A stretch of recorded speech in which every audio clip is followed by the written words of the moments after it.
You're watching Chicago Bears Now. I am your host, Harrison Graham. Today's show is presented by Magic Spoon. Get this cereal today because it's got 0 grams of protein, or 0 grams of sugar, 13 grams of protein. My goodness, that wouldn't be good. It's absolutely delicious, protein-packed cereal, and it's healthy for you adults trying to lose weight like I am. $5 off, magicspoon.com/bears to get that cereal today. Let's get into today's Bears Rumors Roundup. Nick Foles, could he get traded to the Indianapolis Colts? One smoking jay. I won't completely rule this one out, but the Nick Foles trade rumors will not die as Bleacher Report named Foles a trade candidate yet again.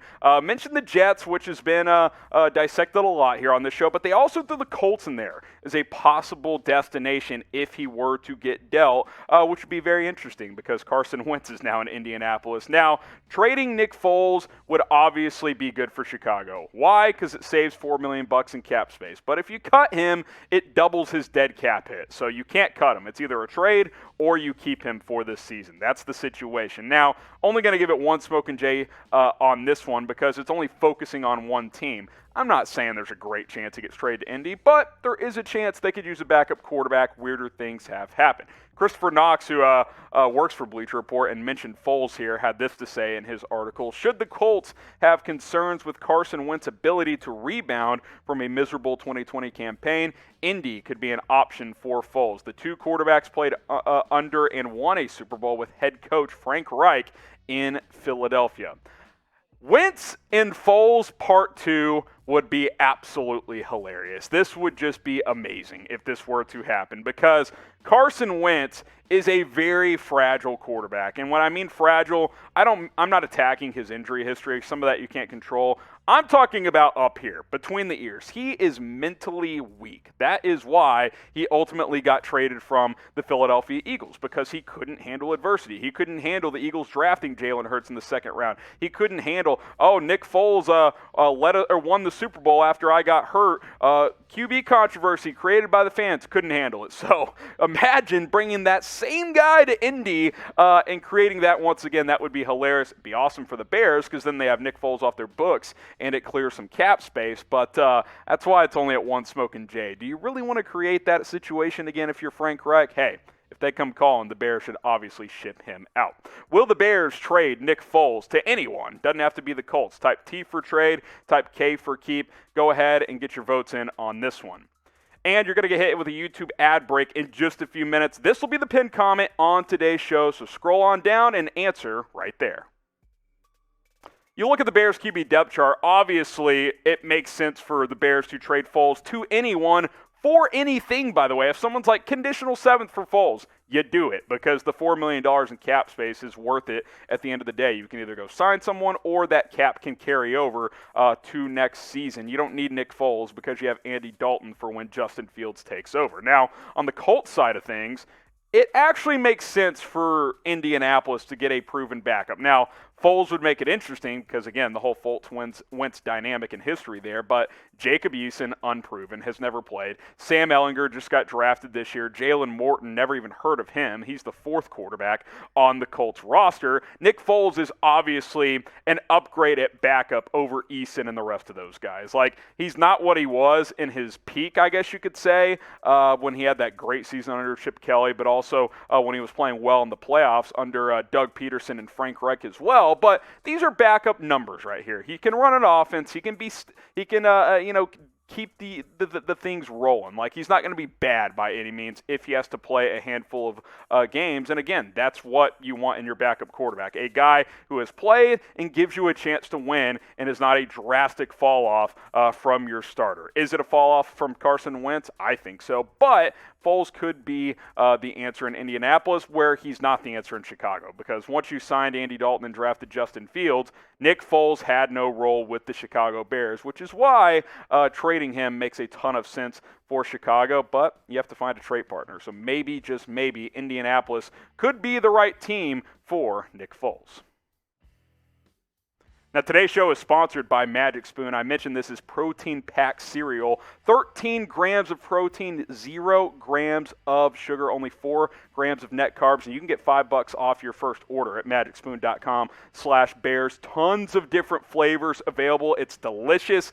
You wouldn't even notice that it's sugar-free because it just is that sweet and that delicious when you take a bite. It's a perfect breakfast item. I've been working out every single morning. Just a little protein from my Magic Spoon cereal, whatever the flavor is, by the way. You can get the peanut butter, which is something I'm a big fan of as well. The benefits are outstanding, like I said. It's actually healthy. I had to kick mainstream cereal out of my diet because it was just too sugary and too fatty. That's not the case with Magic Spoon. Go to magicspoon.com/bears.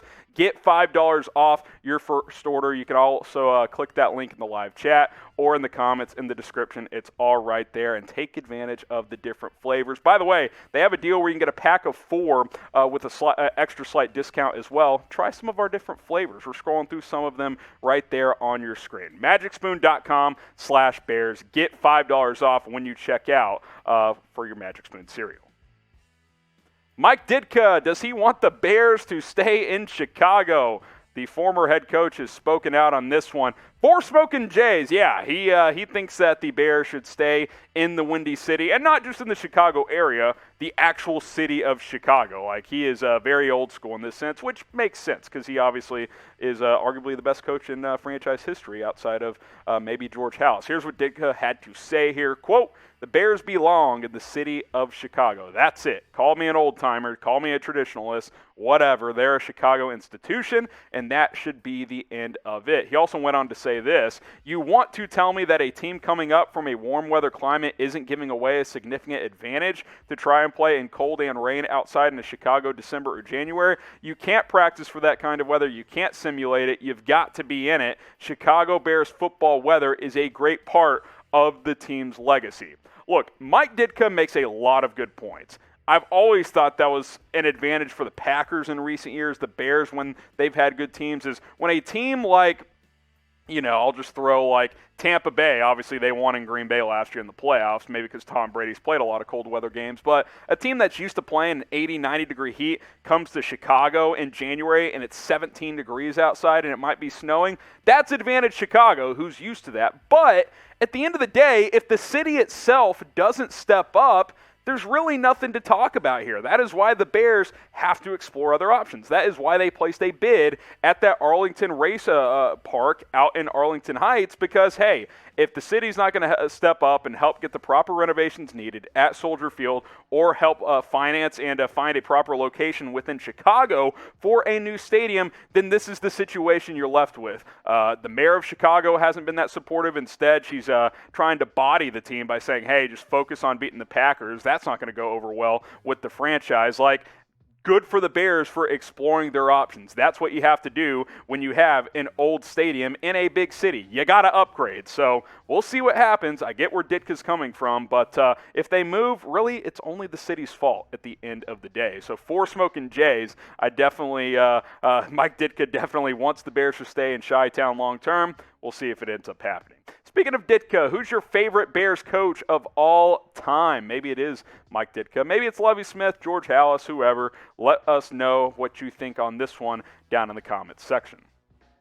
And while you're at it, subscribe to Chicago Bears Now. Hey, we continue to slowly close in on the 49ers report, but Chase Sr., who hosts that show, he tried to body Bears fans on the last 49ers video and was like, hey, we gotta lap them, get 10,000 subs ahead of them. And I said, hey, okay, I'm gonna counter that by saying subscribe today, because we gotta close in less than 8,000 subs away from catching the 49ers report, who had a head start on us, closing in, getting closer. Let's make it a competition. Come on, we can't let Trey Lance have more subs than Justin Fields. We know who the better quarterback is. We know who the better channel is as well. Hit that big red button and subscribe today. Bears Rumors Roundups continues with Khalil Mack. Is he a top 10 player? I'll go 10 Smoking Jays, and this is all players in the NFL. People are talking 2 Smoking Jays. I think I said 10 smoking Jays. I meant 2. 10 would be he's the best player of all time. Pro Football Focus released their top 50 players list entering this season, and they had Khalil Mack at number 6. I was actually fairly surprised. Not that Mack isn't an elite player, but 6th best player in the league. That's saying something. Like, that's pretty darn substantial when you consider the amount of talent that is in today's NFL. Only other Bears player to crack the top 50 was Allen Robinson at number 34. I thought Roquan Smith was worthy, but he did not crack PFF's top 50 list there. But Khalil Mack at number 6. We'll show you the top 10 real quick. Aaron Donald, Patrick Mahomes, Travis Kelce, Quentin Nelson, and Devontae Adams. Then you had Mack at number 6. Tom Brady at 7. Bobby Wagner at 8. George Kittle and Aaron Rodgers rounding out your top 10. But this is an interesting one, and I love Khalil Mack. But shouldn't he be like a 12, 13, 14 sack guy to be the 6th best player in the NFL? Now, certainly, he draws a lot of double teams. He gets a lot of triple teams as well. He's an excellent run defender. Khalil Mack is the complete package, but you're talking about the 6th best player in the league, and Mack is certainly more than sacks. But if you're going to be that high, like I'm thinking, if you're going to have a defensive player at number 6, they're probably either picking off 5 passes a year or they're having 15 sacks a year. Mack's been under 10 the last 2 years. I just think that's worth pointing out. He's certainly top 15, top 20. He would be fringe top 10 for me. But if I'm being the objective host that I am, which is what I promise you guys to be, I think 6 is a little bit too high, just in my opinion. That being said, I think he's certainly in the conversation to be a top 10 player in this league. Type Y for yes, type N for no. Is Khalil Mack a top 10 NFL player? That includes offense and defense and, sure, special teams, but none of those guys are going to crack the top 10. Y for yes, N for no. Go ahead and get your votes in. Wanted to mention Allen Robinson, too, for cracking the top 50. Number 34 continues to just pump out good season after good season. Had another good year last year with over 100 catches, 1,250 yards, and 6 touchdowns. I think he can continue to improve within this offense if Justin Fields pans out to being the type of player that we think he can be. So kudos to him for cracking this list as well. But I wanted to really focus on Khalil Mack and kind of have that internal debate of whether or not he should be that high at number 6. Very good. He's elite. He's an all-pro, but 6 is a little high for me. I think he's more in that 10 to 12 range. Who will have the better year this season? Bigger impact for the Bears? Type AR for Allen Robinson. Type KM for Khalil Mack. Let us know what you guys think on this one. AR, or you can type KM. And we'll get a couple of shout-outs here. Yvonne says AR, see a couple of KMs in there as well. Appreciate you guys for getting your votes in on this one, AR or KM. Now, I wanted to mention Roquan Smith because he did not crack PFF's top 50. He was one of the snubs, in my opinion, but he didn't make NFL.com's under 25 team. So guys who are 24 and younger, he made their squad. Only 2 linebackers, he and Fred Warner, made the list. He actually made it over Devin White, who's coming off a heck of a playoff run with the Tampa Bay Buccaneers. And as you know, Roquan's looking for a new contract after this year. Has 2 years left on his year. This year, 5th-year option. Next year. Last year, I thought he was outstanding. I thought he should have been a first-team All-Pro. He was really, really good.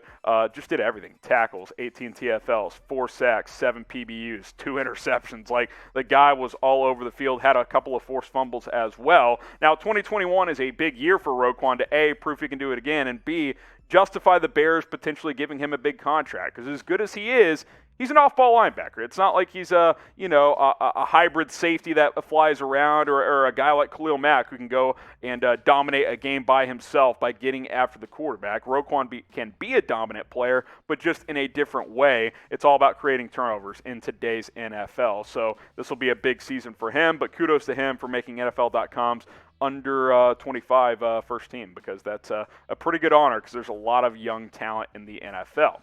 Will the Bears sign Roquan to a contract extension? Type S for sign, type P for pass. Go ahead and let me know what you guys think on this one.